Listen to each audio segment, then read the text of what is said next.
Top of the Props is brought to you by Barkingham Palace Dog Grooming at Lemire, 1/10 Holiday Road, Lemire, where every pups are king or queen. Find them on Facebook, Barkingham Palace Dog Grooming, Macarthur. If you'd like to sponsor Top of the Props, contact us, the 81st Minute at outlook.com. All right, so we're here with Shane Webcke, our very, very first guest on Top of the Props, and it's an absolute honour to have him as our first guest. And before we start, Shane, I know we just touched on it before we hit record then, but you just finished just then. We're recording Wednesday night. You just finished on Channel 7, the Sports Report just then. Can you tell everyone out there, you do a 3-hour plus round trip to get in there, Leyburn and back every night? So what I do, I live in Toowoomba. So we have. Okay. I've got a rural background. So I live in Toowoomba. Our property is towards Gundawitty, so an hour southwest of Toowoomba. But Toowoomba is where we picked when I finished playing footy in Brisbane. Mm-hmm. So it takes you about an hour and 40 door to door to go to work in Brisbane, which is reading the sport. Now, understand, to be a presenter of the sport, I'm not a journalist as such, so I don't have it all day, every day working hours. I sort of get there a couple of hours before we go to air, go through everything, make sure I can pronounce everything correctly, and then I go and do that, and then I drive home. The reason I do that is because I love agriculture. All I ever wanted to do was be in farming, but because of what happened in our family, and no doubt we'll touch on this time, but because of what happened to my dad and we lost our property, the only way I've ever been able to have a farm again is because, firstly, playing for the Broncos, but then subsequently going to work for the media, both of which have been very good jobs for me financially, and they've allowed me to buy a really nice property, but it takes a long time to pay them off. So therefore, if I want that life, I've sort of got to do both. But you know what it's like when you have, like when we had our kids and everything, I realised that if I didn't leave Brisbane, if I didn't leave there, it would become their home, and I'd never be able to take them away from there, and that would mean that I would have to live away from where my true passion is, and that's farming. So it's like everybody's life, mate. Nothing's ever black and white or simple. We all got to do what we got to do to work around and give ourselves the best life possible. You know what? I kind of feel your pain a little bit. Well, not just pain, but I get it a little bit because I'm out Campbelltown in Sydney and I travel into North Sydney most days, and I know it's a little bit different, but with public transport as well, I kind of get that if you want to live where you want to live, you've got to give up some things sometimes as well. So that's just, mate, and that couldn't have been better said. So just as a bit of context for Sydney viewers, Toowoomba to Brisbane is exactly the same distance that Penrith is from Sydney City. Yep, and Campbelltown's about the same as well. Yep.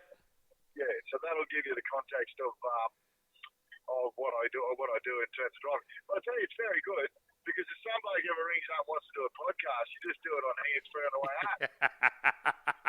Well, as long as you don't get in trouble, mate, you're on the hands-free, we're all good. Yeah, no, we're all good, mate. Don't worry about that. All right, so I want to get stuck in here, mate, and I don't want to start at the start because we'll get to that, but I want to take you back to the prelim final in 2006 and half-time more specifically. Now, you guys are down against Canterbury 20-6, and you'd already announced by then your retirement, hadn't you, or this would be your final year. So do you remember walking up the sheds at half-time, Canterbury up 20-6, they've blown you off the park in the first half, and were you in the vicinity of Willie Mason when he yelled out, "We're going to the grand final"? Absolutely, I heard it. Yeah? And, well, actually, no, to be fair, no, I didn't. I was told that the wrong way. So I, for whatever reason, was going to the sheds a bit later, a bit earlier, whatever it was. But when I got into the sheds, I saw Petro, silver receiver that is, over, and he looked like he was seething. Now, Petro doesn't get real angry. He's a very, very big, gentle bloke, you know? Yes. But he was angry. He was seething, and I walked in and they had the forwards around. And he proceeded to tell me that Willie Mason was sprouting off about, we're going to the grand final, it's all over the Broncos, along those lines.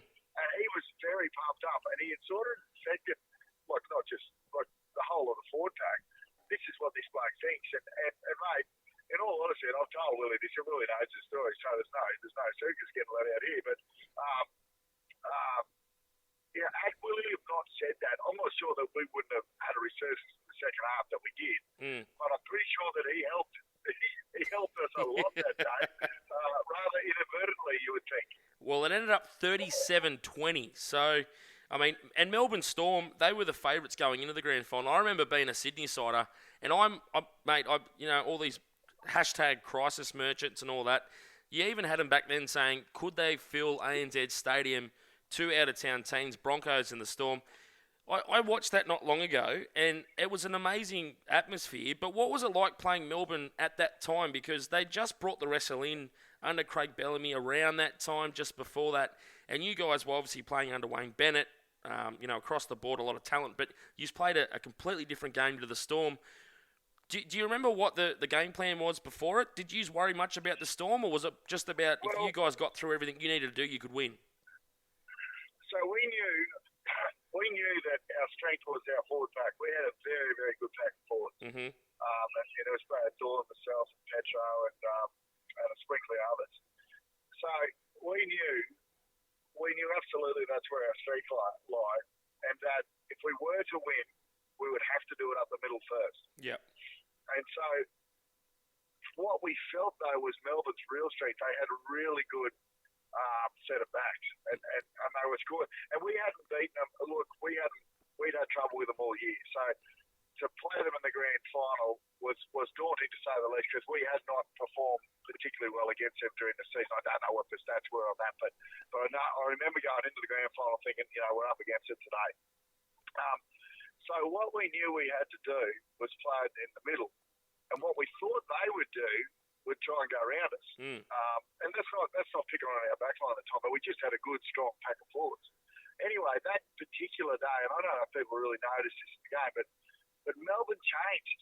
And this is very un-Craig Bellamy, like you wouldn't see this. I'm not sure that this was a game plan of theirs, but they tried to beat us in the middle. And that is why they lost that grand final. It became a gritty, dour sort of affair. I think the score, was at 14-6 or something like that. Yep. So it became a very, like a dour struggle. And that is because they were trying to beat us up in the middle, and they were never going to get through there. That was the one place, and that really played into our hands, because that was the game that we could win. If they had started chucking the ball around and going through us on the edges and finding holes in us, they would have beat us. Yep. But because they tried to dominate us through the forwards and spent their energy doing that, I don't know if it was on purpose or not, but we all, like any of us when we reminisce about this game, always think, well, why did they change? Had they have tried to go around us, they probably had more success. And the longer the game went, the better we felt.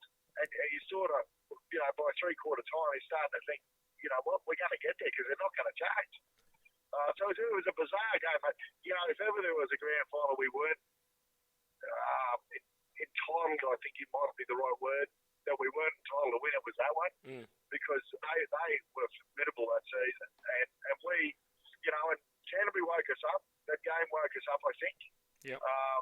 But that showed you how fragile we were. We could have points put on us.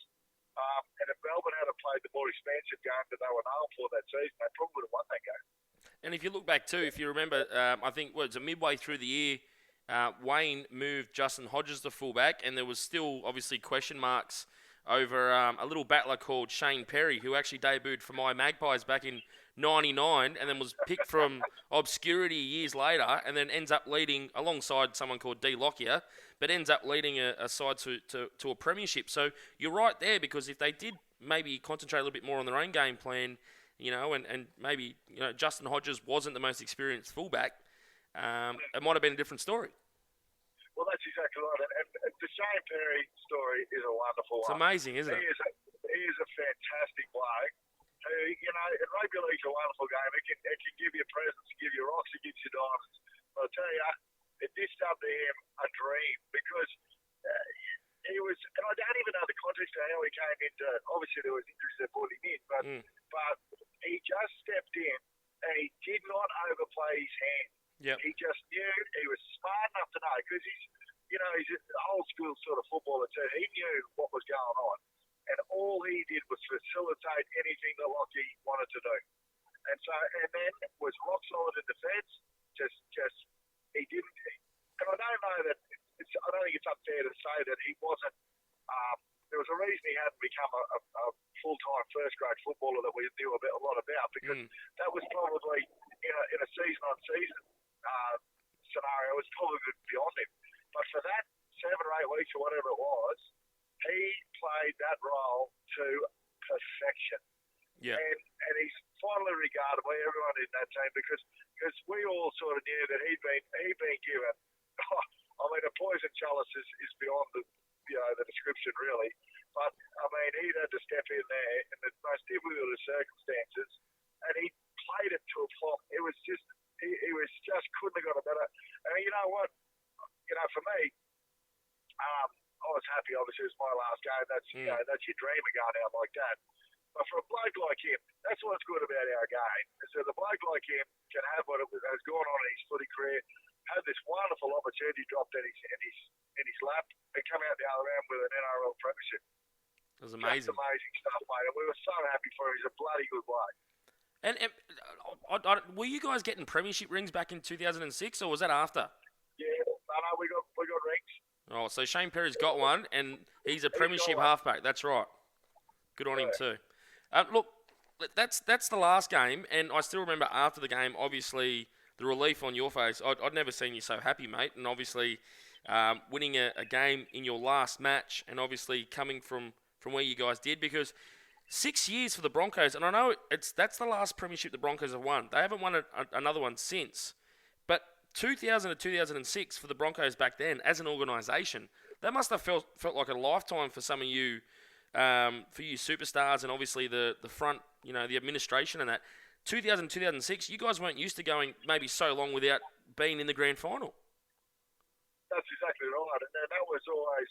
I remember Wayne saying, as we approached the grand final, he said, "We're due for this."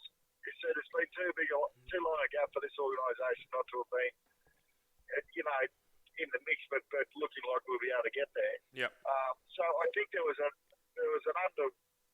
underwriting sort of feeling that we need to get this done, and I think that's probably why you saw relief. You saw relief on my face for a couple of reasons.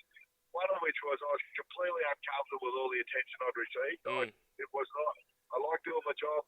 I loved being part of the Broncos. I just wanted to do it. I didn't want the focus to be on me. It was very disconcerting for me. Yep. I just wanted to play footy, And so I was relieved because all the hoo-ha that had gone on hadn't affected what we'd been able to do.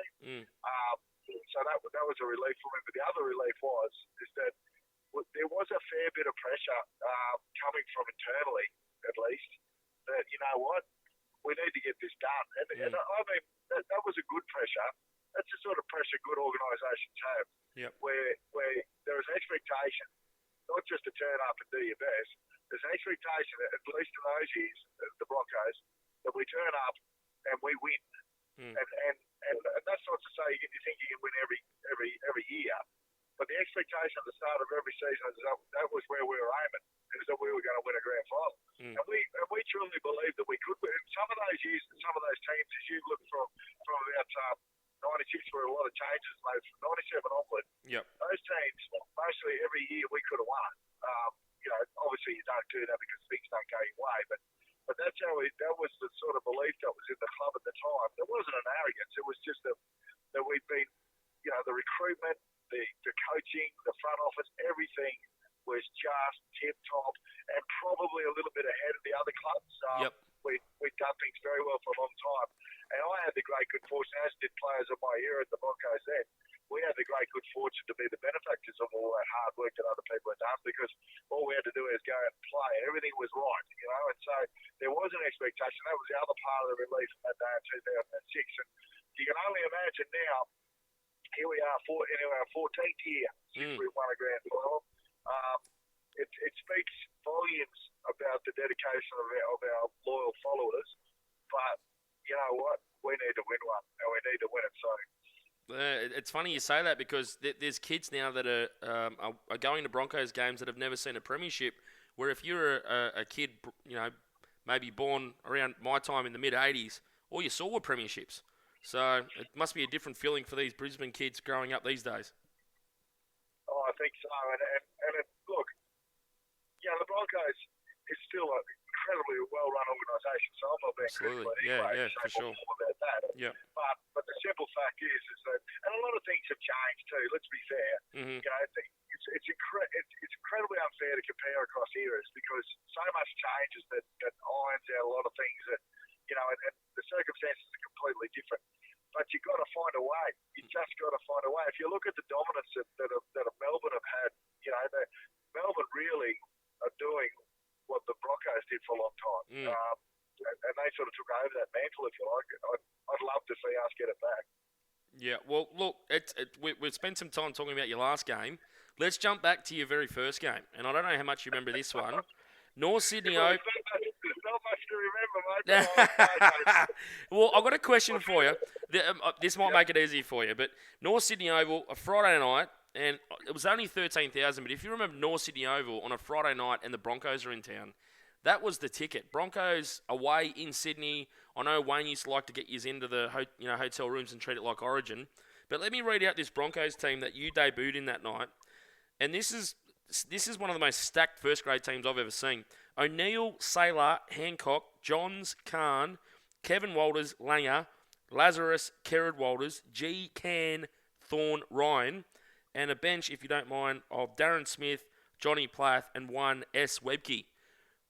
What was it like for a rookie coming into a Broncos side like that, particularly a front rower, when you've got blokes like Glenn Lazarus, who I think you're on par, like you two are the best props I've ever seen.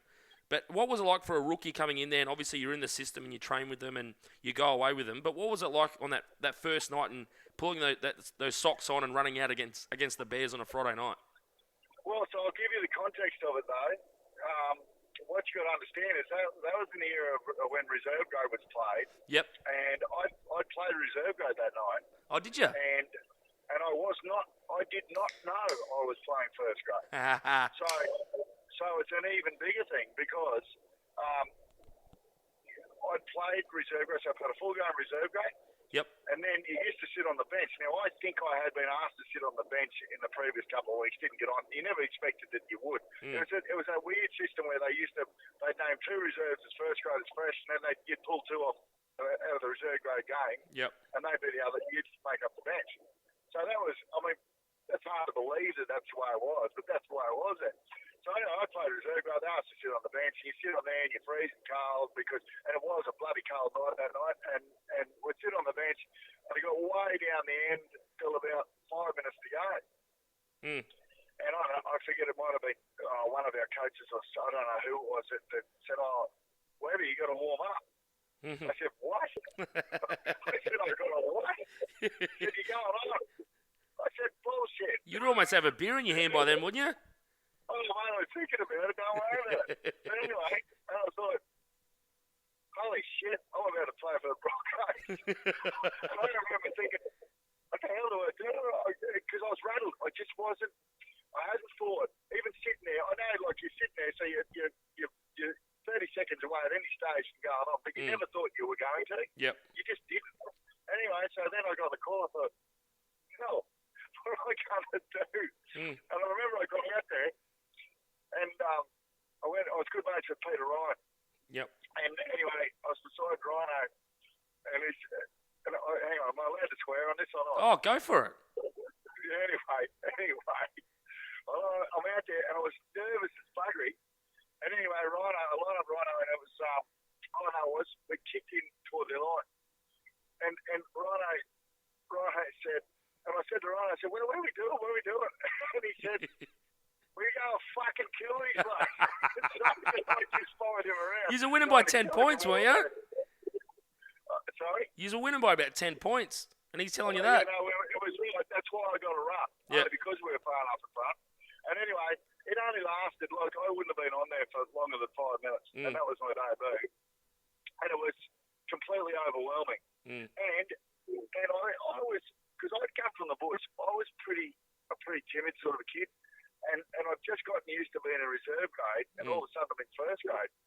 And anyway, I bloody well got on there. When I got off, so in those days, you used to have 2 buses. Yep. And I was in the dressing shed, and I didn't know what to do. I didn't know what to say. I didn't know what to talk to. And so I sat there timidly, and then I got changed, and I went back and jumped on the reserve grade bus to the reserve grade so I could feel normal again. It was unbelievable. And what were the Reggie's boys saying to you afterwards? really good, a good bunch of blokes, all cheering and and congratulate me because it was a bloody big thing, mate. Absolutely. And as you say, look at that side that I ran out with. That was unbelievable. I couldn't believe it when I looked at that team today. Yeah, and so, but the more interesting thing is my actual debut, my run-on debut, which happened very shortly after against St George Illawarra not St George Illawarra, it was the Illawarra Steelers. Down in the Gong, or was it? It was at ANZ Stadium in Brisbane where we used to play QE2. Yep. And anyway, so I don't know, there's not a big gap between that North Sydney game and when this happened. I can't even remember actually, but anyway, so I do remember this game. So I got a start in the first grade side because Wayne had dropped Glenn Lazarus. Wow, this is 95. Can you imagine the pressure that I felt? Did he talk to you? It was astounding. No, he was a cranky big thing. And to be fair, he didn't have to talk to me. Like I was a little reserved. I was running around doing what I was doing. So I didn't expect that he would. Anyway, I'll never forget. I know in the Broncos gym, exactly the old Broncos gym, where exactly Wayne come up to me, and Wayne comes up, and Wayne was an incredibly good man manager, and he knew what buttons to push his people, right? So he comes up to tell me, because I was a raw-bone country kid, and he comes up, didn't say anything except this: "You're in first grade this weekend. Don't fuck it up." And I walked away. It was unbelievable. You know what? Set off the most nervous week of my life. It was unbelievable. Anyway, so we get to the ground, and I reckon maybe not today. Maybe it's different kids are ready for these things. I wasn't, mate. I was an accidental footballer. The story of how Wayne found me to go and play is amazing in itself. But then, I get this opportunity. It was surreal. It was absolutely surreal. And I'm thinking, I'm not going to be up to this. I really did. I went to the ground thinking, how am I going to do this? So anyway, we get there, warming up, and I just completely officiate order. But all the boys are really good. They're patting me on the back. You'll be right, you'll be right, you'll be right. And I was starting the game. I was named on the bench, but I was actually starting the game, and Wayne had told me that. And I thought, well, I actually preferred that because I thought at least I'll get out there and get amongst it. Yep. So I get out there, and the whistle goes. And the thing you convince yourself of, or at least I had, that this will be the whole new level. This is going to be what football is really about. This is going to be rugby league like I've never had to experience before. Hard. Anyway, so thankfully they kicked off in the front row. We were standing back back deep in the field at that point, so it was the new way they set up. So I got the ball and did a hit up, and I carved it in as hard as I could because I thought I was going to get smashed. And lo and behold, I actually didn't. And I moved a couple of these fellas, and I thought, hang on, I'm alive, And at that point, I got completely ahead of myself because I don't know, but in my memory, and this is my mind's eye now, but because of that, I think I pushed one of the more known forwards out of the way to get, say, call it the third or fourth ruck because I thought I can actually do this. And I got right out of control. So then we kicked chase, and I went down there tried to make every tackle, and then that's when they kicked back. We got back, and then I was ready. I thought, right, I'm getting back there. So we went back, and it was Wendell or someone did a hit up one of the big wingers, and then I was ready to go. And I thought, right, I'm picking a hole here, and I'm going through. And this is how arrogant you can be when you're young. Yeah, sure. This is how, in 30 seconds, this is how far ahead of myself I got. And I thought, I don't know who the halfback was, but he was scrawny. And I looked in and I thought, right. Glen Eyre. I am going over the top. So I got the ball and I went flat out at it. And I did a half bumping and whatever, a hole opened up. And I had myself scoring the try. I kid you not, I'll never forget this. I was just about to stride away. But lo and behold, my little mate, whoever it was, he had a very, very good hold on my back foot. And when I went to try and step, because I was charged to fire down the other end by then, when I went to step out of the tackle, he had a really good hold on my foot still. And I gave myself what they call a high ankle sprain. Ooh. So, which is the worst type of injury, in so much as a high ankle sprain is a sprain like any other, but it's high up in the ankle. Mm-hmm. And it hurts like buggery. You cannot put any weight on your foot, but it heals really quickly. Mm-hmm. So anyway, I did this. I felt something go, and old mate sort of half tripped over, and I, at that point, realised I wasn't going to score a try. Got up, played the ball, and I was trying to walk, and I couldn't. So anyway, the trainer came out, and he said, "What's the matter?" I said, "I've done something with my foot, mate." And he's looking at me, he said, "Well, can you run?" I said, "I'm trying to." And I couldn't, and I couldn't. And he said, "Mate, you're going to have to come off." I said, "Be fucked, I'm coming off." It's like 58 seconds of the game. He said, "Mate, well, run then, run." And I tried to, I couldn't. And I had to come off.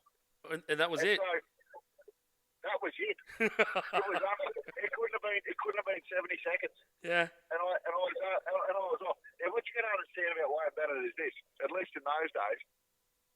So I was shattered, right? I went to the sideline, I was shattered, and the doc's looking, he said, "Oh, it sounds like a high ankle sprain." He said, "Don't worry about it, it's not that serious, you'll come good." I said, "I'm not worried about that."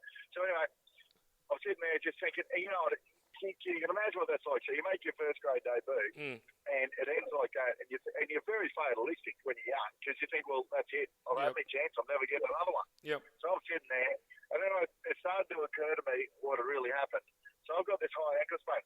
To know Wayne Bennett is to know, and particularly in those years, is to know that unless it's a compound fracture, you are not injured. Okay? So unless there is blood and swelling and something to look at, you are not injured, and he doesn't take kindly. So anyway, I was more worried about it. So he comes in the shed, he looks at me and didn't say anything and walked away. And that was because he would have been told that I wouldn't go back.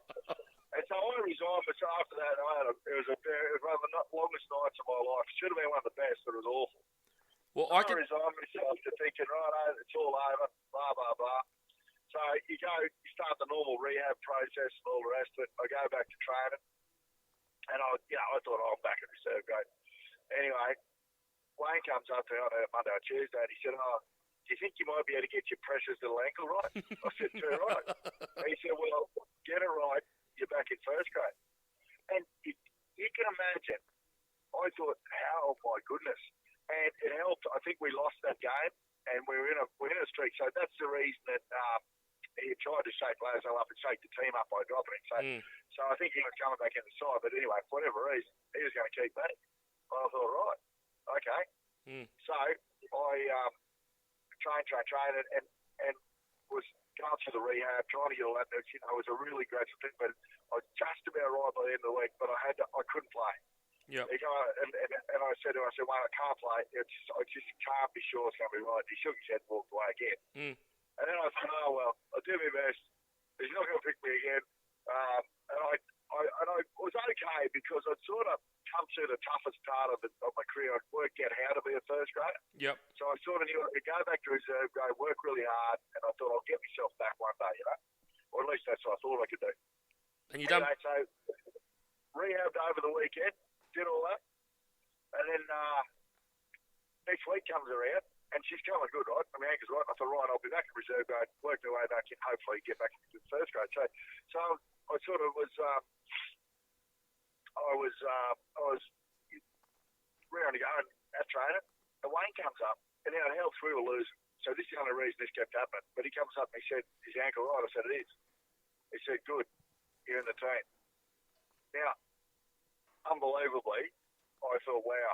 Now, remember though, we were struggling, so he was looking for change, and he obviously had got it in his head that maybe I could bring it, and I didn't think I could, but anyway. So then he said that, and so I got to training good and everything. I was actually feeling pretty good. I thought, right, I know it's, I got those first game jitters out of the way. And I thought, right, I know what's going to happen here. It's not going to be, we're going to have to be on the game, but I was really confident. Anyway, so I don't know what day it was that week, but I went home after training, and I started to feel sick. I never get sick, and I certainly would never go to a doctor unless I was dying. But that night, I got that crook. I was in fever and sweats and all sorts of stuff. And I had to go to the doctor. My wife had to go to the hospital. I was that crook. And I spent a day in hospital.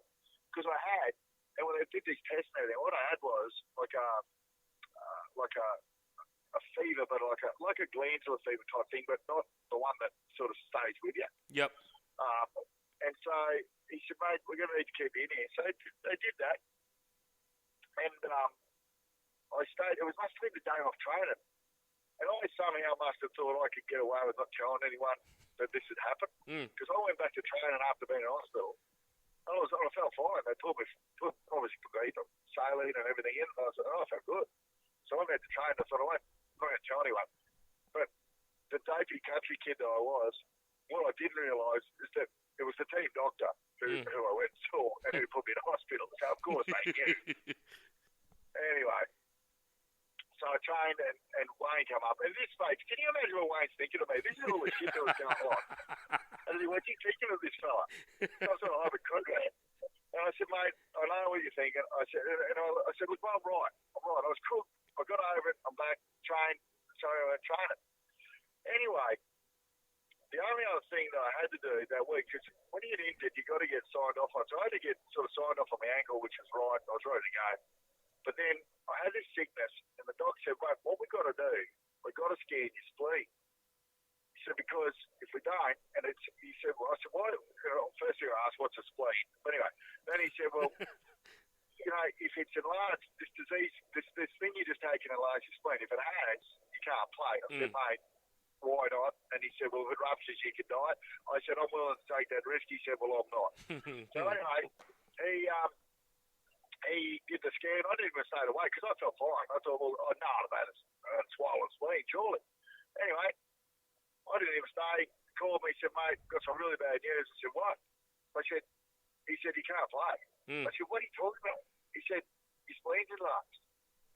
I said, what? Anyway, I had to go and tell Wayne. Now, what? This is the same bloke I'm telling you. If you got a compound fracture, it's nothing else, right? Is this the fourth or fifth time? Oh, Wayne, I can't play. I've got an enlarged spleen. I mean, this is beyond a joke, isn't it? Oh, so I didn't play, and I didn't play for another 12 weeks because I used to go and get this scan every week, and every week my spleen was enlarged. And that was the second year of my first contract. And so I was coming off contract end of that year, and I didn't even play for the rest of the year because of this spleen. Well, now, by some miracle, Wayne resigned me. Now, I don't know why he did. And you'd have to ask him as to why that is the case. But he resigned me. So the next year comes around, and I had to go and get my scan. I had to go and get the scan again because, see, the things carry over. And so I had to go and get this. I had to go and get scanned just to make sure, right? Anyway, I get the scan done, and this course, this has been 8 or 9 months. I wasn't even worried about it. I thought it couldn't be any wrong. And I had a really good off season. I thought I was going to find my way because naturally I was going back to play reserve. I was going to start the year in first grade, but I knew what it took then. And I was pretty confident about being able to do it. Anyway. And Wayne had re-signed me, and I thought, right, I'm going to repay this faith somehow. And I've worked really hard to train, but anyway, get to start the year. And I went to the doctor and got it scanned again. And I didn't even wait because I thought this is just a precaution, nothing else. Anyway, he called me and he said, mate, I've got your scanning. I said, mate, do not tell me anything other than this is fine. He said, no, you're right. He said, he sort of showed me. He said, look at this, your spleen, it's large. It's still enlarged. And I said, well, what do you mean? He said, well, mate, I think you've just got a big spleen. I kid you not. So that whole thing. So if you scan my spleen again today, she's probably still the same size. How many games do you reckon you missed? Oh, mate, well, I missed. This all happened at the start of the year, so, mate, hard to say. But a lot. And the funny thing is, so that happened, and about, I don't know, midway through that year, I made my first grade debut, and, mate, I never really got injured again. Yeah. So I sort of got all the bad luck out of the way. Well, I'm glad Wayne took his bets on you and kept you in the team, mate, and obviously he knew what he was doing, but just for reference as well, I was just going back, that game against the Steelers, when you started, and it was number 12, I believe you started in, I'm just looking up some Google here, the little number 7 for the Steelers, for reference, his name was Glenn Eyre, and the Steelers won 34-18. Sean Timmins scored 2 tries, and Rob Wishart kicked 5 from 7. So he's got smashed. There you go. So I was right about that's good for my memory because I remember thinking the only reason I kept getting picked was we kept getting beaten. And I think that's exactly pointed out there. Hey, Shane, funnily enough, right in front of me, and I've had this in my book collection for quite some time, and if you're a Shane Webcke fan or a Broncos fan or a rugby league fan in general, you've got to get your hands on this big unit of a book. It's about 10 kilos, I reckon. Shane Webcke chronicles his football career using his scrapbooks and memorabilia. Mate, this is. Did your mum do all this scrapbooking, or was this you? Well, no, what it was, that was my mum and my wife, because I never kept any of that stuff. Blokes don't do that. So, yeah, that's right. And so what it was there was a series of Lee Matthews did one. Donald Bradman? A couple of Wally Lewis did one too, I think. And they did a few. Bradman's got Jimmy one. Barnes. Donnie Bradman? Well, Jimmy Barnes. Yeah. Yeah, well, Jimmy Barnes did one. Yep. So they did these books, and it was just about chronicling people's lives through things that have been written about them, all the rest of it. And the reason I did it, because I didn't have any of this stuff. It was my wife and mum who dug it all up. Anyway, the reason I did it because I thought it's a good way to put all that crap together in a beautifully done book, as you can see. And, mate, and my kids have got it, and so for all time they'll have this record of all the shit that went on years ago. Yeah, it's amazing. Can I read to you quickly just a little insert from the introduction from Vicky Webcke, Mrs. Webcke, and a couple of notes here. Shane never aspired to play the game professionally. He never followed a team in the NRL and preferred to read instead of watching State of Origin. Is that all true? Yep. So, and we're going to get to this with your dad and his sad passing in a second. But where did this all come from? This Shane Webcke, who, if you're a front rower today and you want to play with heart and you want to look at someone that never gives up and he just does his job and he leads from example. Where does it come from? Where you've got this commitment to the game and even now, you're round trips home every day, back to Toowoomba every night. To not follow the NRL and read books instead of State of Origin, it's not the regular Queensland footy fan story, is it? No, it's not. And you got to understand one thing, and if you ever get a chance to talk to one about it, he'll tell you all of this. But mate, I love rugby league. Don't worry about that. Yep. I love the game, but I love playing it. I just love to play, and I loved it because and what I love about our game so much is, like, all the mates that I grew up with and played footy with, they're all still my best mates. And then I got a new batch of best mates that I played with the Broncos with, Yep. So I always love to play. Now, this is the truth.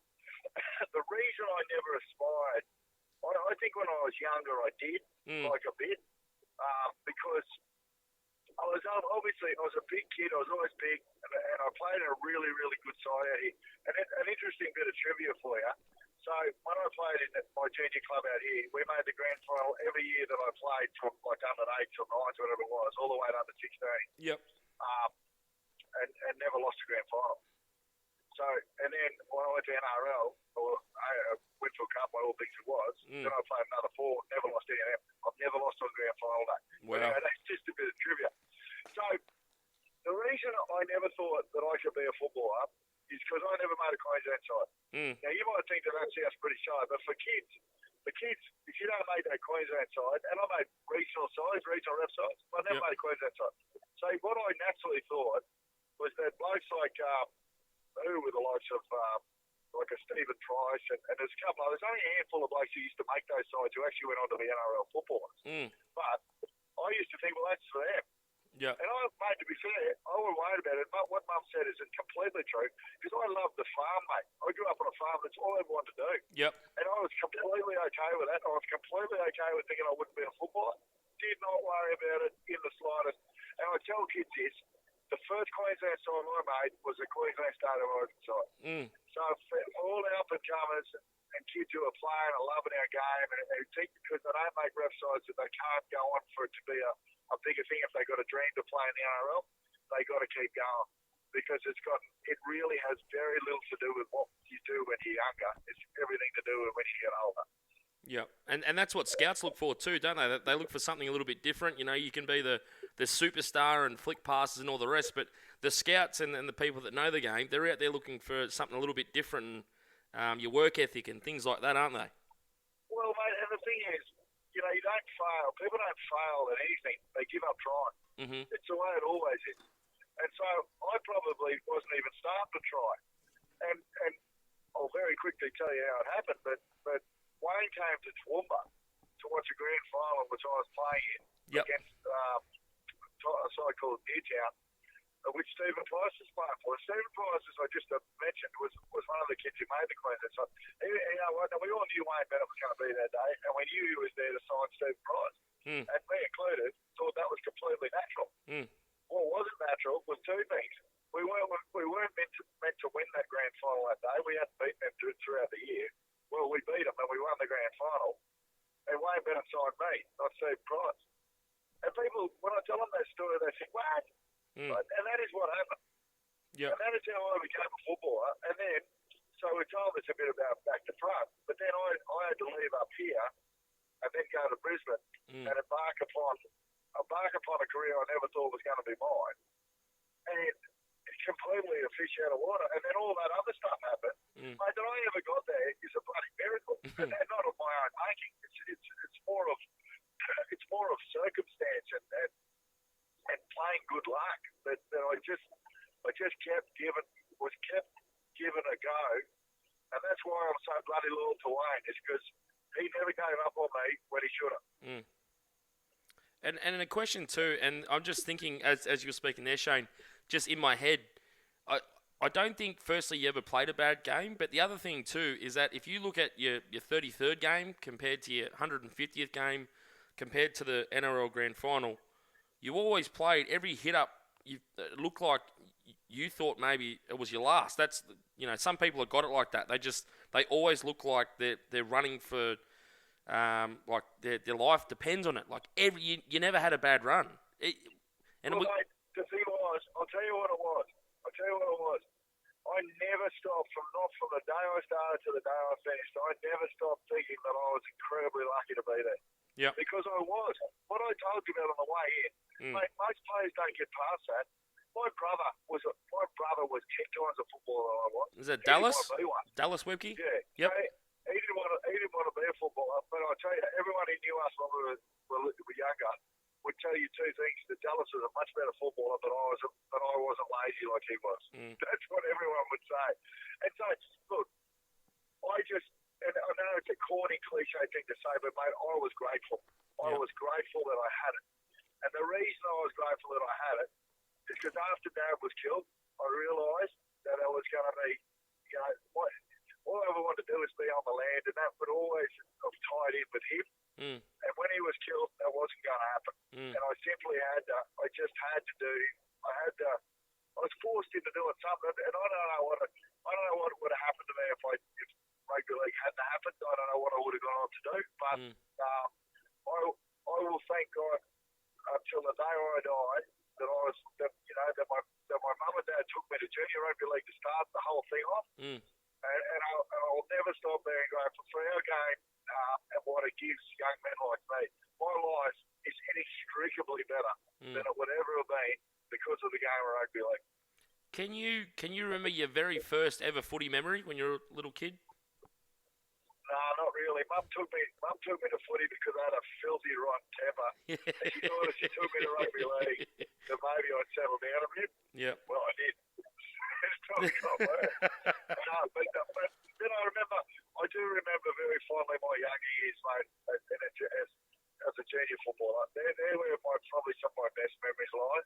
And as I said to you at the start of this, mate, I still knock around with the blokes I played all of those years with. And we grew up in a really stable, you know, regional town. And so families, the workforce wasn't transient. People weren't as transient and as fluid as they are today. So, you know, the people you started school with, you finished school with. You know what I mean? So I went to school with a mob of kids in grade 1, and pretty much all of them I finished grade 12 with. Yeah. And that was the same with rugby league. Like the kids I started playing with when I started playing, I was playing with them when when I left to go to Brisbane. So that's where the best of my memories are. And then of course, I mean, I have days, and today's one of them because we're talking about this stuff, where I reflect on what I was part of, and it's surreal. It's still surreal to me because, quite simply, mate, I'll tell you, you can think about your own ability and whatever like you like, but I'll tell you where I was most fortunate is that I landed at a Brisbane Broncos number one. The coach was a bloke called Wayne Bennett, and there were blokes like Alan Lang, Kevin Walters, Glenn Lazarus, Andrew G, Alan Cannon, the list goes on. Mate, if you couldn't be any good in that team, you couldn't be good at all. Yeah. So, mate, I'm not trying to have false modesty about it. I did work hard. When I worked out what you had to do, I did work hard at it, and I tried to play every game as though I was repaying the favour. But it cannot be understated how lucky I was with those set of circumstances. It entirely aided and abetted my career that I was lucky enough to be playing in that era. Yeah, and Shane, just before we move on from here, I just want to read something else from this amazing book. And as I said before, get your hands on it if you can. And this is a quote just after your old man's funeral. And when Dad died, it was a very hard period in our lives. And I guess after the funeral and all the stuff that had happened, Dallas and I had just a quiet moment where we walked back into the town from the cemetery, which is just a couple of kilometres away. We just talked about things and kicked things around. It was just nice to have a quiet few moments. And in a way, then it felt like Dad was really gone and we'd said our final goodbye. We just took a couple of steps together before we started taking the steps for the rest of our lives without our dad. I cherish that moment. It sounds to me, or this is a question after that, is that you touched on where you'd be without football, but did your dad's passing in some way make you want football more for him? No. No? It didn't. Okay. Didn't. My dad was the sort of bloke. He was a hard man, but that would be shallow. Okay. Now that will sound bizarre, but right. That would have been shallow of me to think like that because that wasn't what my dad was about. Mm-hmm. I played as good as I could, and I worked as hard as I could because that's what my dad taught us to be. Yep. My dad had the most amazing work ethic, and he valued hard work above anything else. And that someone would call you a hard worker, and my mum was exactly the same, that was a compliment beyond all compliments. Yep. So all I ever wanted to do, whatever I was going to do, you always want your mum and dad to be proud of you, and I wanted mum and dad to be proud of me. And Dad loved footy. He loved footy. Don't worry about that. But he loved the fact that we were, that we would be considered hard-working people. He loved that more than anything. Yep. And so the greatest influence he had on me was this rock-solid work ethic he put into me, and a good lump of steel in me back to say that, you know what, when things got tough, you get tougher. Yep. And that's what my dad gave me. And amongst a lot of other things, obviously, but the bit that helped me the most. So when I think about my motivation, my motivation was a lot of things. It became, in the end, a way to get back into farming. But my motivation in the early days was, I loved to play and I was enjoying it. But if I thought Dad could see me, he would be proud of the fact that I was working harder or was always trying to work harder than anyone else would. Yep. And I knew that's what would make him happiest. Now, that sounds bizarre, but that was my dad, and that was the way he was. And so I always, and I had a tremendous pride in training hard. I just wanted, because I knew, Wayne used to say, you train, you play exactly how you train. Mm-hmm. And that was my mantra. I just thought, because I wasn't, in spite of how kind people can be, I wasn't very talented, but I could work hard and I could just keep on going. But that was because of an inbuilt work ethic from Dad, but also this notion that Wayne instilled into me early that, you know what, you want to be good at something, work hard at being good at it. And mate, those two simple things are what gave me my footy career. Right, well, I just want to go back in quickly, we were talking before about 95, 96, and you're in and out of first grade, and your head's spinning, and you got these so-called injuries, and they end up, the spleen and all the rest of it. At the same time, and you've got a bloke, and we spoke about him before, Glenn Lazarus as well. Did you know by 97, let's say hypothetically, when you're running out for the 97 grand final against the Sharks, and you're going up against Danny Lee, Jason Stevens, Les Davidson, Craig Greenhill, and Lazarus is out the door the next year to go to the Melbourne Storm, did you feel, while Lazarus was still at the club, that you'd taken his mantle as the top prop? What was that dynamic like while he was still there? No, I never even contemplated that. I just didn't think like that. I had too much respect for what he'd done, mate. Yeah. There's not a bone in my body who would allow me to think like that. All I ever thought was I was part of that pack, and that's all I wanted to be, mate. To be in that with those fellas was amazing. Yeah. So I never set out to think, well, I'm going to be the best or try to be the best at this. I just wanted to make sure I did my part of it, and so that they would let me be part of it. That's what my motivation was, because that was the real strength of the Broncos, is that it was fun to play there because we won. We weren't paid oftentimes, and this is the great thing about the great fallacy about Brisbane back then is like we weren't paid. You could have got more to go to other clubs. Every one of us at one time or another we got better offers, but we just loved playing there. It was that good. So what it didn't promote was the notion that you would try and be better or stand out. Everyone wanted to make sure that we weren't the ones who would let anyone down, and so therefore you never stop to think, well, okay, I'm gonna take over a mantle of anyone. No one would think. No one was thinking like that. We're all just thinking about getting our jobs done as well as possible.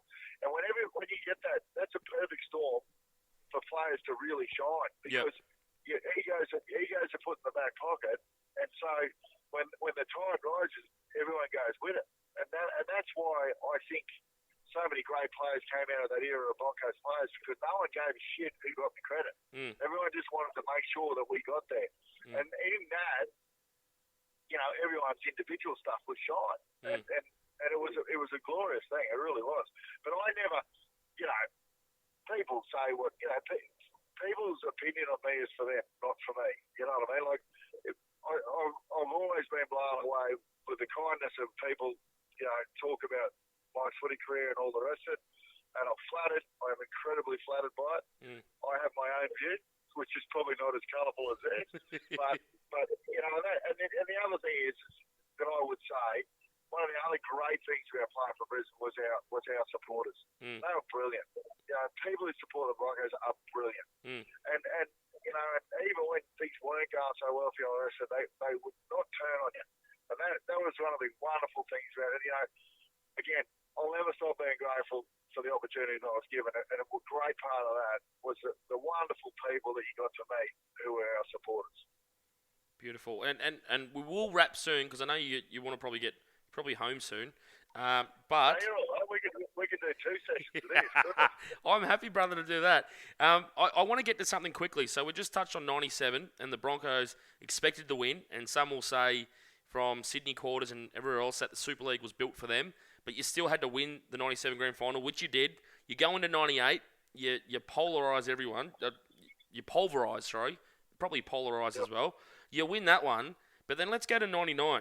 And Alan Langer retires, which is probably a shock to most people outside the organisation, and not a lot of people would know about Alfie and how he can be a little bit introverted or extroverted, or however you want to characterise him in a second. But he walks away, and the Broncos have lost 8 of 10. And you, as the front rower and the leader of the pack by 99, you played the third amount of games for the club that year, 23 games. How tough was that for you personally through that period? I know you made the semis and you bowed out in week 1 against the Sharks, but how tough was that period when you're losing games, which is not the Broncos' way? Yeah, well, it was incredibly tough, but that was one of the best years we had. Now, you might think that's bizarre. So we lost Alf, and the only reason that Alf retired is Alf thought it was his fault. So I remember it was up at Townsville, and he thought we were losing. We couldn't win. I think we'd lost 5 on the top of that stage. It was early on in that bad run. And he thought it was his fault. because he wasn't playing well, but none of us were, obviously. And the problem was, we come out of 98. 98 was the best football side I've ever been in. It was a good team. And it was unbelievable. And I remember, I always used to talk to Mum on grand final day, quite obviously, but I spoke to her that morning, and she said, "Oh, you know, how are you feeling about today? How will you go today?" You know, and I said, "Mum, we'll win today." I said, "No," and it wasn't overconfidence, it wasn't arrogance. Yep. I knew we'd win. That was the best Broncos side I've been in, but that's the best football team I've ever played in. It was unbelievable. And anyway, so there's that sort of confidence. So, but the downside of that was the drop off of it. So we get into 99. It was awful. And you know, we got to 11 and 8 or whatever it was, where we started to turn. We had to win every game to make the finals. Yep. And we did. Yep. I remember that. It was one of the best atmospheres I've ever played in at the club. Because you know what? It's easy. 98 was easy. 98 was easy because we had that team and we were just all on. 99 we lost it all for whatever reason. That's the funny thing about form and talent and all those things. You know, you don't know where it comes from. You don't know where it goes. And you don't know why it comes back. But anyway, we got on that streak to make the finals, and then we lived in and we lived out. But it didn't matter because the very least of measure of success of the Broncos was always we make the finals. And so we set it upon ourselves when we turn the corner, right, we're going to make these finals and we're going to have to win every single game to do it. And we did. And within that, that's where you forge culture. That is where it is forged. Because when things are going good, that's not culture. That's a result of things that you learn in periods where it's tough. That's what allows you to be good in the good times. And you know, we gave ourselves another great dose of it. And you know what? It set us up to win in 2000. Yes, that's exactly what it is. Yeah.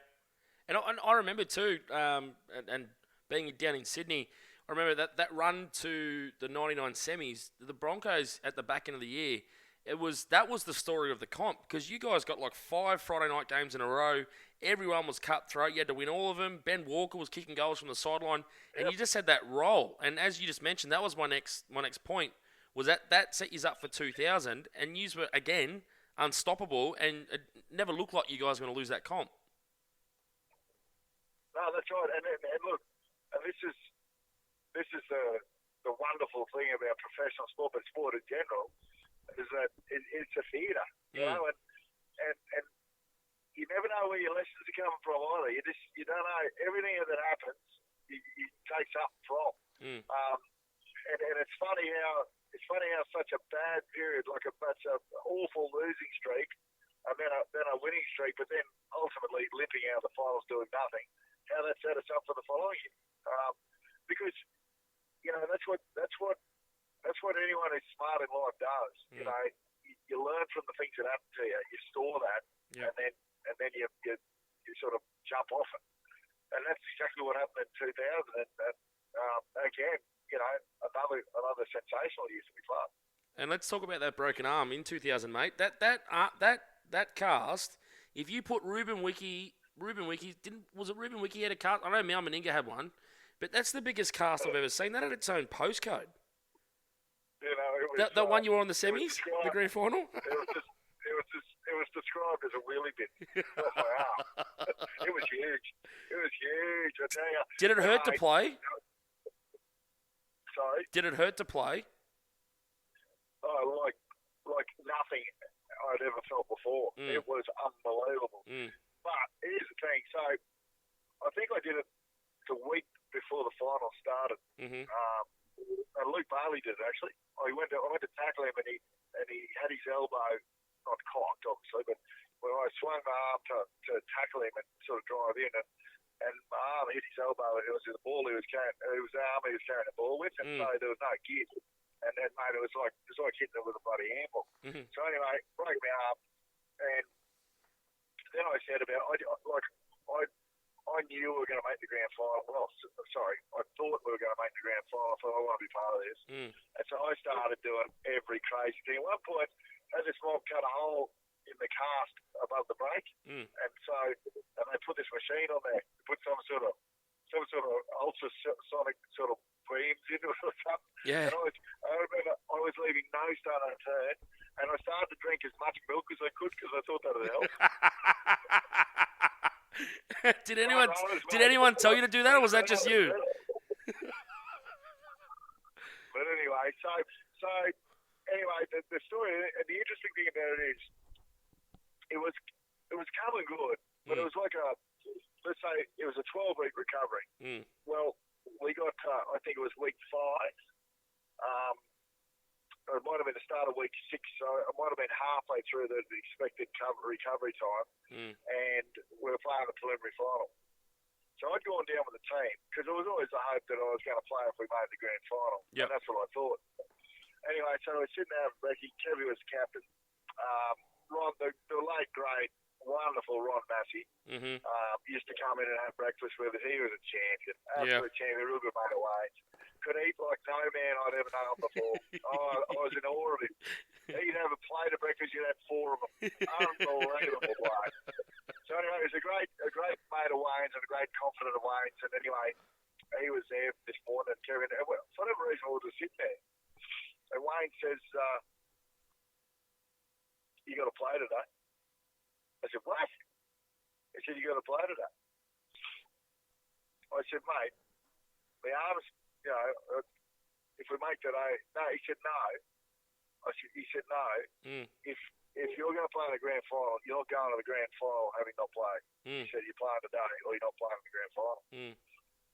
Anyway, I sat there sweating bullets. It was unbelievable. Kevin tells the story. I was sitting there, I was a lather of sweat. And Mass, good old Mass, dry Mass going, yeah. Webby, you'll be right, mate. You'll be right. There's no problem. You'll be okay. Anyway, I was at odds with myself for one reason only. I wasn't worried about my arm. Although what the worry was, I said, we're talking about Wayne's love of compound fractures. If because it's weak, if you bust it and you do make it a compound fracture, you can do all sorts of damage to your nerves. So it's not obviously not a great thing to risk. But I wasn't worried about that at all. And I wasn't worried about that it would hurt me, and I really thought I wouldn't be able to use it that well. But what I was worried about is that I would play in that preliminary final, and we would lose it, and I would feel like that I was a big part of the reason that we lost. Not that you can't win. And I'm sorry, what I thought worse was is that I'd go out in the first 5 minutes and I'd break it again, and I'd leave us for 16 and we wouldn't win. And that would be my fault because I selfishly decided I wanted to play. Yeah. And I explained all this to Wayne, and he said, listen, this is how it is. He said, if you play and you get away with it, he said, they'll enter you into folklore. And he said, you get to do that by yourself and they'll all pat you on the back. He said, so if you're going to take the glory from it, he said, if you play and you break it again and we lose, you're doing that on your own as well. In an incredible way to put the thing. So I said, well, right, looks like I'm playing then, huh? And so I played. And mate, it was the most uncomfortable thing. And I remember Wayne, I got through the game, and Wayne said, oh, you went all right. Anyway, I said, well, we're going to the grand final. And I said, that's good. And he said, oh, you'll be right this week, all the nerves. But it was actually worse, because it was that same feeling, but thinking that, if I break it at the start of the grand final, that's even worse. Yeah. So it was just as nerve-wracking in the grand final. But I'm so pleased that it was a gamble at best, and it paid off.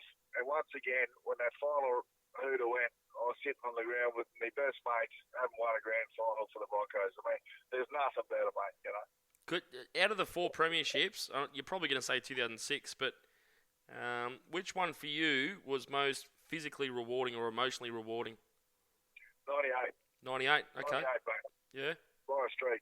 Because it was 98 was just complete. It was an incredible year, and so I'd been picked to play for Queensland in 1997. This is what 98 was special to me too. Yep. So I'd been picked to play for Queensland in the Queensland Tri-Series. So we played New South Wales, we played New Zealand as well, and you know what? Which you never credited. Well, they started. I think they should. Yeah, they should. Yeah, well, they do because we, I, as a junior player, when they decided about the Super League thing, I didn't get a say whether we went or we didn't. The club decided, and that's what we did. So it wasn't our fault. But anyway, they count the ARL side, but not ours. And so I always thought that was a tad up there. But notwithstanding that, when the competition come back together, we felt like, everyone thought we'd won half the competition, as did Newcastle in the ARL side of it. So there was a real feeling about that. And also, I'd made my Queensland and Australian debut in what was considered half a competition. Yep. And then in 98, not only did we win the grand final, but I played State of Origin, I played for the Kangaroos. And mate, that was huge, mate. That was just huge. And so 98 was really, really special year. And the other thing, Wayne coached all three sides. Mm-hmm. So he coached us in the Bronx, Queensland, and Australia, and we won everything. It was the best year of footy I've ever been in, and with the best blokes, the best team, and it was mighty. Shane, what are we at now? We're at an hour 5. We're going to have to do this again. I've got 1,000 more questions for you. Yeah, no, I'm happy to do it again, mate. That's easy. All right, Shane, you're an absolute... Front rowers have got a lot to say, mate. You got to realise that. If you're going to do a podcast about front rowers, you got to realise we are the articulate ones. We've always been sold this bum steer that somehow we're just the plotters, the workhorses. But you and I know, mate, we're the thinking. That's it. We're the engine. Well, without the engine room, mate, there's no backs. So everyone needs to remember that. Just quickly for everyone out there, I've included your Super League game for Australia here, so you'll like that. 27 games for Australia, 4 premierships, 254 games to the Broncos, 1,000 games to Queensland, Dally M Prop of the Year 2000, 2001, 2002, Australian Hall of Fame 2008, and the first official guest of Top of the Props. That's not a bad list. Which, you know what?